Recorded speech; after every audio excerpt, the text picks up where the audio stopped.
ସବୁ ପ୍ରାୟ ନିଷ୍ପତ୍ତି ହୋଇସାରିଛି, କିନ୍ତୁ କିଛି ନା କିଛି କେଉଁଠି ନା କେଉଁଠି କାରଣରୁ ସେଇଟା ଅଟକିକି ଅଛି। ଆଉ ବିଶେଷ କରି ଯେହେତୁ ନୂଆପଡ଼ା ଇଲେକ୍ସନ୍ ଗୋଟେ ପହଞ୍ଚିଗଲା, ସେଥିପାଇଁ ସେଇଟା ଟିକେ ଅଟକିକି ଅଛି।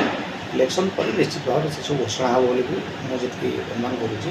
ଆଉ ଆପଣଙ୍କର ଯେଉଁ ଟିମ୍ଟା ଘୋଷଣା ହେଲା, ଆପଣମାନେ ବହୁତ ବେଶୀ କିଛି ପରିବର୍ତ୍ତନ ହେଇନାହିଁ। ଯଦି ଆମେ କହିବା ବହୁତ କମ୍ ଯେଉଁମାନେ କି ନୂଆ ମୁହଁ ଅଛି, କିନ୍ତୁ ଦେଖିବାକୁ ଗଲେ ଯେଉଁମାନେ ଉପସଭାପତି ଥିଲେ ତାଙ୍କୁ ଜେନେରାଲ୍ ସେକ୍ରେଟାରୀ ବା ଜେନେରାଲ୍ ସେକ୍ରେଟାରୀ ଯେଉଁମାନେ ଥିଲେ ତାଙ୍କୁ ଉପସଭାପତି, ଏମିତି ଆଉ ନୂଆ କିଛି ତାଙ୍କୁ ସେକ୍ରେଟାରୀ ଅଣାହେଇଛି।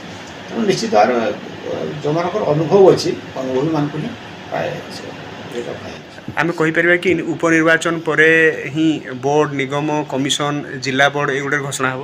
ନିଶ୍ଚିତ ଭାବରେ ହେଇଯିବ ବୋଲି ଆଶା କରାଯାଉଛି। କାରଣ ଷ୍ଟେପ୍ ବାଇ ଷ୍ଟେପ୍ ଆପଣ ଦେଖନ୍ତୁ, ମହିଳାମାନଙ୍କର ଯେଉଁ ମହିଳା କମିଶନ ଅନ୍ୟାନ୍ୟ କିଛି ପ୍ରଥମେ ଘୋଷଣା ହେଲା, ତାପରେ ଆପଣଙ୍କର ଆସିଲା ରାଜ୍ୟ ଟିମ୍ ହେଲା, ତାପରେ ଆପଣଙ୍କର ଯେଉଁଟା ଗୋଟେ କେବଳ ବାକି ଅଛି, ଯଦି ଆମେ କହିପାରିବା ନିଗମ ବୋର୍ଡ଼ ଏବଂ ଓକିଲମାନଙ୍କର ପ୍ରାୟ ନିଶ୍ଚିତ।